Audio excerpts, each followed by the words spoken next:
A paz do Senhor, meus irmãos. Sejam bem-vindos a mais uma aula da nossa querida Escola Bíblica Dominical.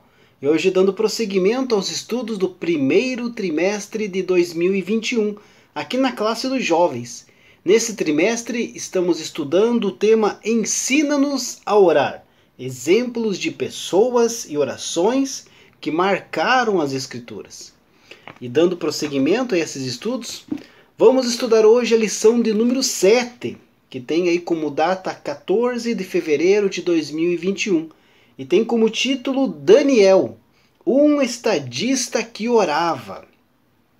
O texto do dia da lição, queridos, se encontra no livro do profeta Daniel, capítulo de número 6, versículo 10, que diz assim: E 3 vezes no dia se punha de joelhos, e orava, e dava graças, diante do seu Deus, como também antes costumava fazer. A síntese aqui da nossa lição, queridos, destaca assim: Daniel é um grande exemplo para todos os cristãos. Veremos o quanto a oração e a fidelidade a Deus permitiram que o profeta vencesse grandes desafios e chegasse a ser um grande estadista. Sem dúvida nenhuma, queridos, dentre os personagens bíblicos que chamam a atenção por sua plena fidelidade a Deus, acha-se aí, entre os principais deles, Daniel, que é o tema da lição de hoje. Tudo começou, queridos, quando ele e outros jovens foram deportados de Jerusalém para a Babilônia, a mando do rei Nabucodonosor. A Babilônia, queridos, era um país pagão, ou seja, com costumes e ideias contrários aos que Daniel havia aprendido em Judá, portanto, contrárias à lei de Deus. A Bíblia nos diz que Daniel assentou em seu coração não se contaminar com a porção do manjar do rei, nem com o vinho que ele bebia. Os alimentos servidos na mesa do rei, queridos, eram antes disso oferecidos aos ídolos pagãos da Babilônia. Eram alimentos consagrados a eles. Na época, comer um alimento oferecido a um deus pagão, queridos, era uma indicação de lealdade a esse deus. Muita atenção para isso. Contudo, Daniel servia ao Deus Altíssimo e sabia que ele era o seu juiz, pois o nome de Daniel significa literalmente Deus é o meu juiz. Daniel era um rapaz, assim como a maioria de nós, era um jovem. Isso mostra que é possível, queridos, sermos fiéis a Deus, mesmo sendo novos ainda, mesmo ainda na sua juventude. Deus chama a todos os cristãos a fidelidade, a serem fiéis a Deus. Não apenas aqueles que já são mais velhos, mas também os mais novos. Para que nossa fidelidade seja aí posta em prática, queridos, muitas vezes nós seremos provados em nossa vida, assim como Daniel foi.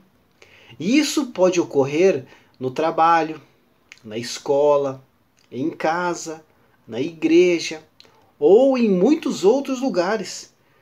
Deus prova o justo, queridos. Diz lá o Salmo 11, verso 5. Tiago, meio-irmão de Jesus, refere-se também a esta prova de fé, lá em Tiago, capítulo 1, versículo 3. Muitos passaram, queridos, por tal prova, e nós, se somos aí verdadeiros cristãos, também passaremos por elas. Daniel, queridos, soube ser fiel a Deus, e a sua fidelidade o levou aí a separar das abominações praticadas pelos pagãos. Mesmo estando aí em uma terra estranha, ele manteve-se leal, fiel e obediente a Deus. Seus próprios inimigos, queridos, reconheceram a sua fidelidade. Seguindo aí o exemplo de Daniel, que semelhantemente nos revistamos aí então da fidelidade a Deus. Por isso, queridos, que é o ponto-chave de toda a vida cristã. um renomado escritor, disse assim que a fidelidade a Deus, queridos, continua sendo vital em nossas vidas. Mesmo se alguém à nossa volta marcha sob o toque de um tambor diferente, nós temos que permanecer fiéis. Era a situação de Daniel. Mesmo ali todos em volta sendo pagãos e fazendo coisas que era contra Deus, Daniel e seus amigos continuaram fiéis a Deus e foram vitoriosos diante dessa prova, dessa complicação que veio na vida deles.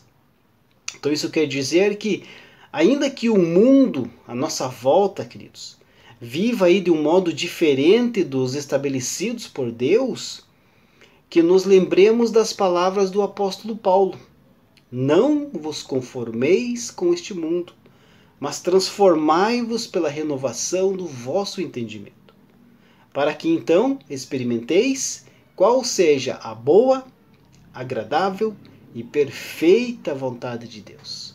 Então que nós possamos seguir o exemplo de Daniel, que vamos ver na lição de hoje, que foi fiel a Deus em todas as situações, e Deus foi com ele e ajudou em todas as dificuldades e provações que apareceram na vida dele.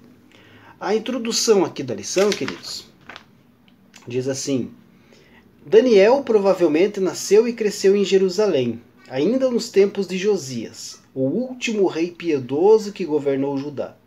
Os textos deixados por ele nos levam a crer que viveu muitos anos, aproximadamente 90, dos quais 70 foram no exílio, jamais voltando à sua terra natal. Sabemos que Daniel era de linha real e nobre, recebendo assim em sua terra natal uma sólida educação. Então, queridos, Daniel foi um profeta bíblico, um estadista durante aí o exílio, e também foi um ser humano que se destacou pela sua integridade.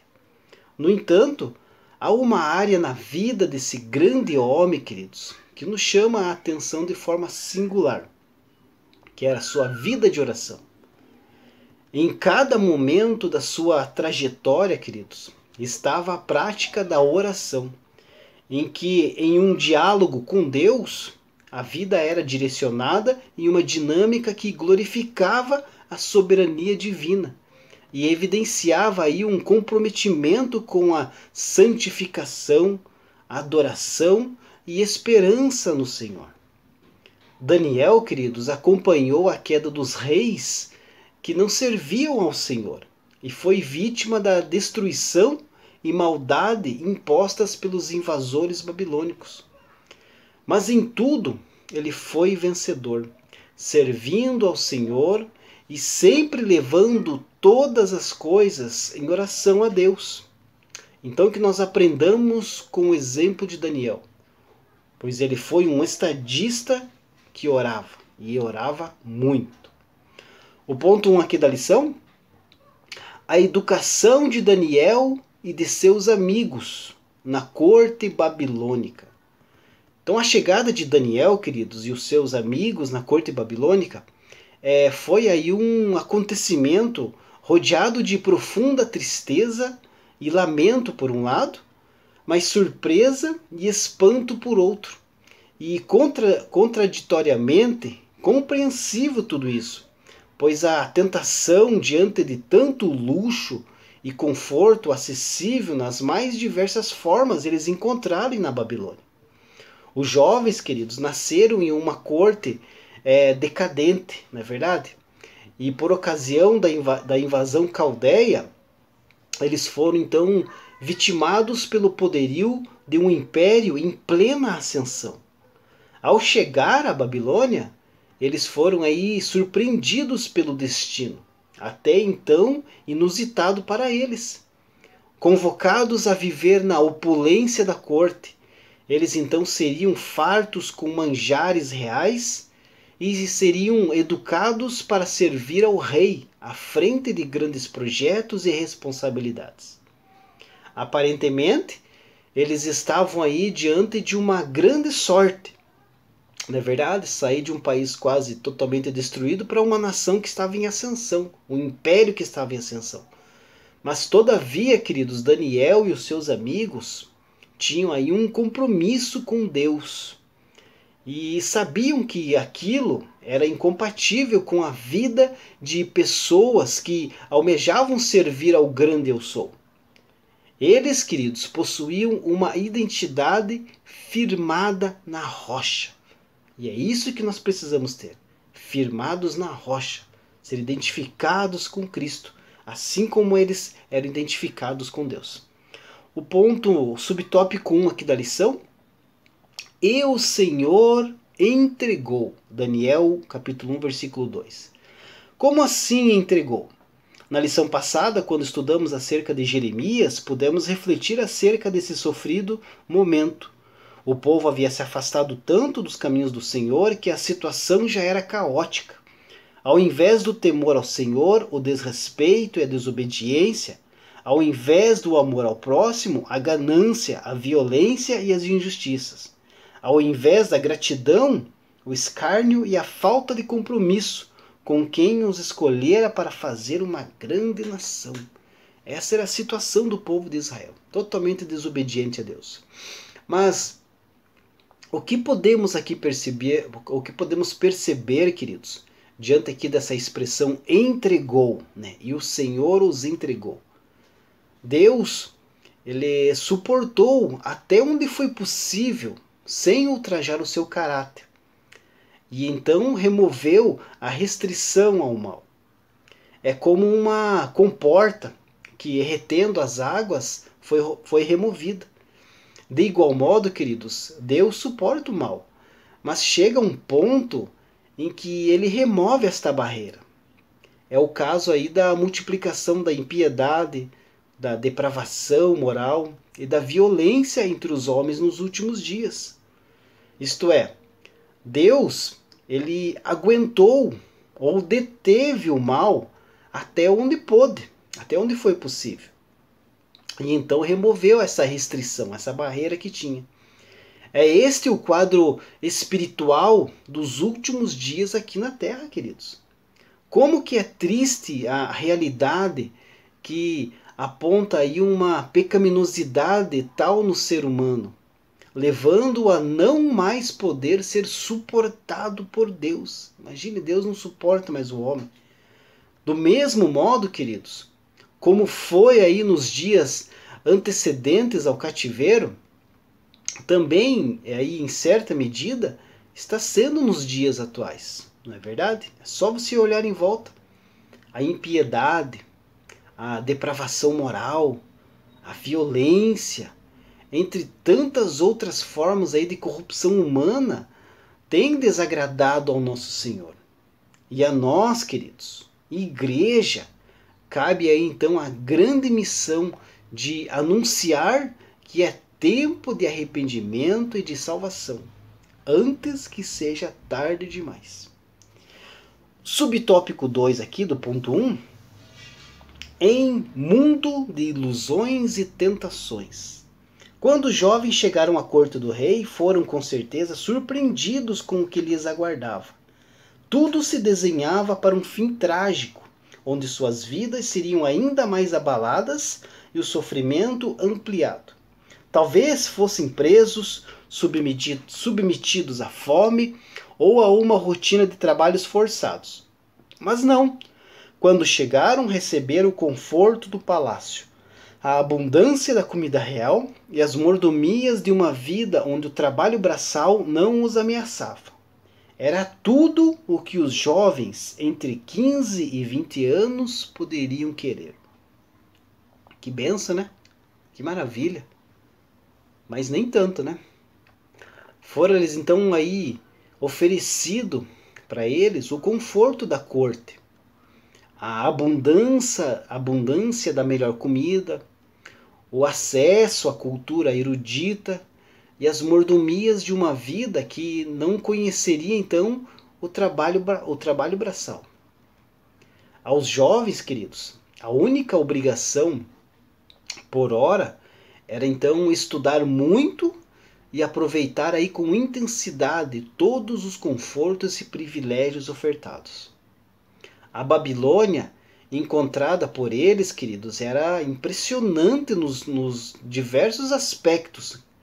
A respeito aí dessa opulência babilônica, o teólogo e comentarista bíblico Halley, no seu livro em 1991, ele afirma que os muros da Babilônia, queridos, possuíam 96 quilômetros de extensão, 24 quilômetros de cada lado da cidade, por 90 metros de altura e 25 metros de espessura, só os muros, medindo aí os seus alicerces 12 metros de profundidade, para que os inimigos não cavassem túneis por baixo deles, construído de tijolos 8 a 10 centímetros de espessura.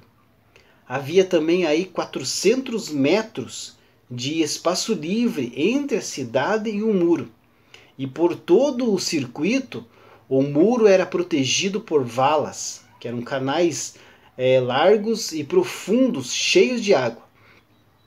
Havia também aí 259 torres, salas de guarda para soldados e 100 portões de cobre.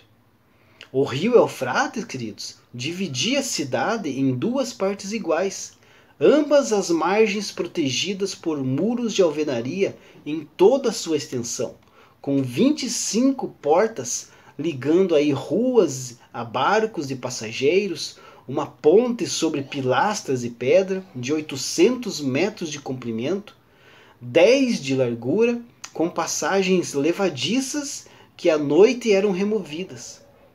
Sob o rio, queridos, passava um túnel de 5 metros de largura e 4 metros de altura. Tal descrição, então, queridos, aponta uma realidade que deve ter iludido muitos dos jovens que chegavam à Babilônia, pois viam ali algo impressionante e desejável aos padrões humanos. Contudo, queridos, Daniel e os seus amigos não viam dessa forma. Eles serviam ao grande Eu Sou e não se deixavam iludir pela glória humana. Eles almejavam algo infinitamente mais precioso, que era servir a Deus e glorificá-lo com as suas próprias vidas. Tudo o que eles faziam era para a glória de Deus. E assim também tem que ser a nossa vida. Tudo o que nós fazemos, queridos, devemos glorificar ao Senhor. O subtópico 3, uma identidade firmada na rocha. Ali é o segundo parágrafo. Os 4 amigos tiveram seus nomes mudados numa tentativa de fazer com que suas identidades fossem desconstruídas, juntamente com outras estratégias complementares. Então a estratégia usada para a destruição das identidades dos nomes deles, queridos, por mais incisiva que tenha sido, não teve o sucesso esperado. Daniel, Ananias, Misael e Azarias continuaram ali então servindo a Deus com integridade e fidelidade inabaláveis. Não se deixaram seduzir pelo manjar do rei, nem se permitiram dominar pela opressão de uma religiosidade morta.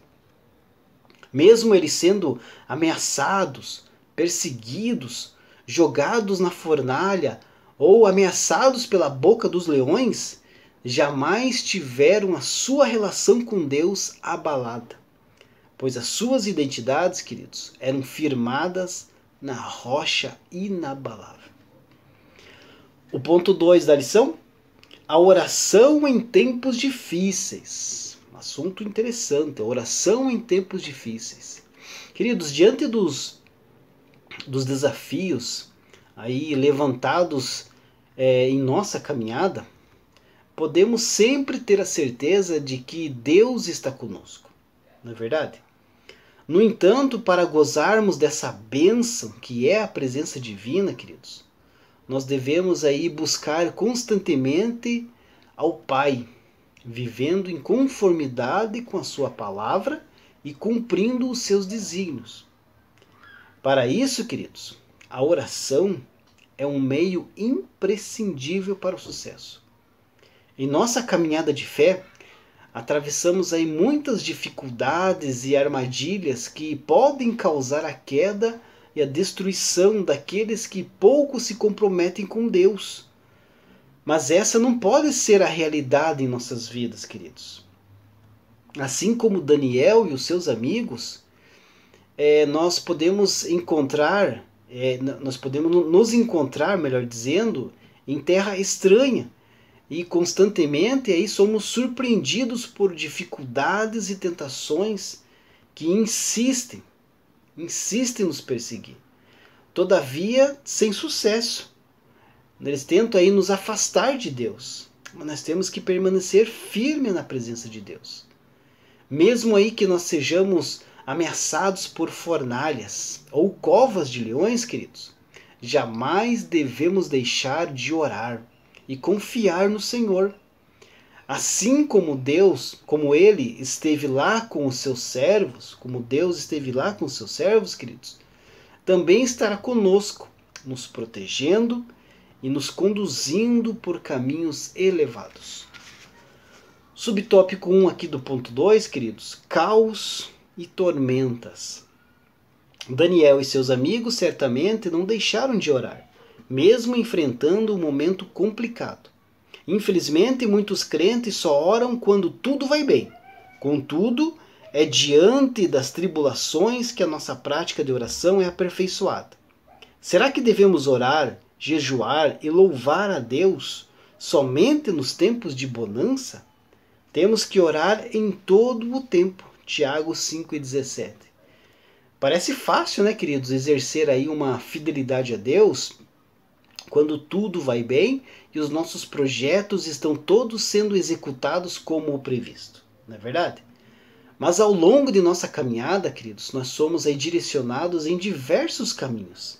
E vamos aí construindo muitas histórias nas mais diversas áreas. Se tudo vai bem, fica mais fácil seguir em frente e demonstrar fidelidade a Deus. Não é verdade? Entretanto, e quando as coisas começam a sair do controle do que havíamos projetado? Aí complica. E quando no meio de nossa caminhada deparamos-nos com o caos e a tormenta? Não é verdade? Será que a nossa fidelidade no Senhor consegue se manter firme e o nosso olhar seguro, sereno e confiante em Deus?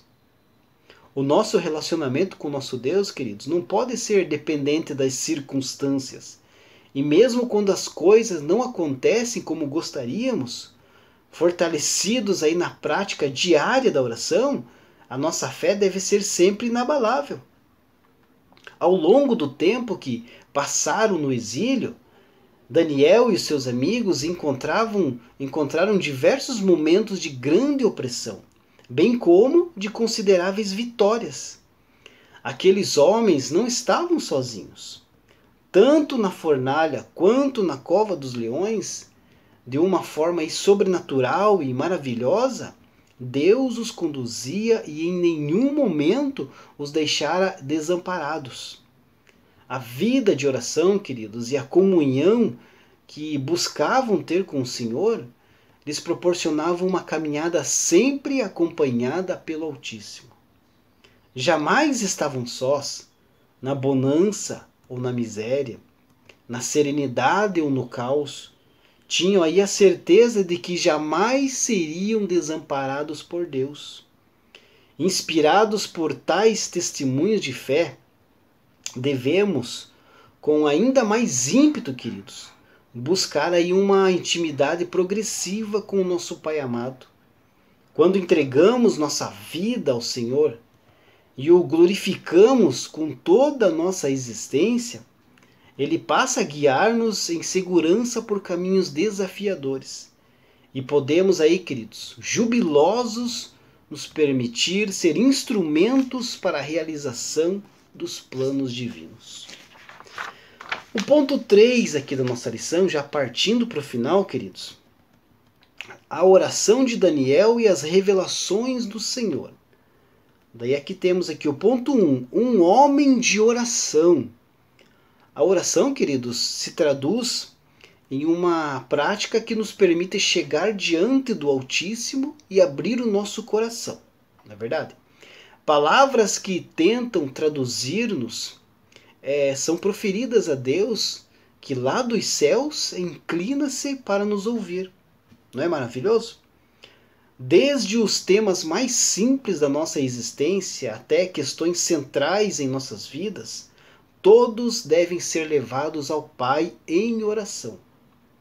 Essa era a forma como Daniel se permitia viver e enfrentar os grandes desafios do seu tempo, bem como receber aí as revelações do Senhor através das orações. Subtópico 2, o estadista que orava. Sabemos, queridos, que toda a vida de Daniel era colocada diante de Deus em oração. Também as suas funções como estadista eram apresentadas diante do Senhor, buscando orientações sobre como proceder em cada etapa do trabalho, quais decisões deviam ser tomadas e como enfrentar os dilemas tão comuns no mundo da política. Atuando no alto escalão do governo desde a época de Nabucodonosor, queridos, chegando a estar abaixo apenas do próprio rei nos tempos de Dário, Daniel é mais um exemplo, queridos, de estadista íntegro e comprometido com o que é correto e ético. Difícil nos nossos dias hoje, né? Outros aí podem ser citados como José, como Moisés também, né? Ótimos exemplos. Mas quando estudamos os métodos e princípios da vida desse personagem, Daniel, deparamos-nos com um exemplo de como ser, né, queridos? Como ser um profissional para a glória de Deus. Então, sigamos esse exemplo e glorifiquemos ao Pai em todas as áreas de nossa vida. A conclusão aqui da nossa lição diz assim: valiosas são as lições aprendidas com aqueles que temem ao Senhor e se permitem viver constantemente guiados pelo Espírito Santo. Jovem, coloque sua vida por completo nas mãos de Deus e glorifique-o constantemente com todas as suas palavras, ações, decisões, posturas e tudo o que for proveniente de sua caminhada. Em tempo ainda, queridos, nós podemos também aí destacar mais uma face da vida de Daniel, o bom amigo. Ele nos inspira ao buscar aí uma vida de oração e consagração juntamente com os seus 3 companheiros que estavam com ele na Babilônia. Esse sim é um bom modelo a ser seguido por cada um de nós nos nossos dias. Então que nós possamos, queridos, incentivar sempre os nossos amigos a se aproximarem cada vez mais de Deus e dos seus maravilhosos propósitos. Com certeza o nome do Senhor será glorificado através da sua vida. Deus abençoe, meus amados, e até a próxima lição, se Deus assim permitir.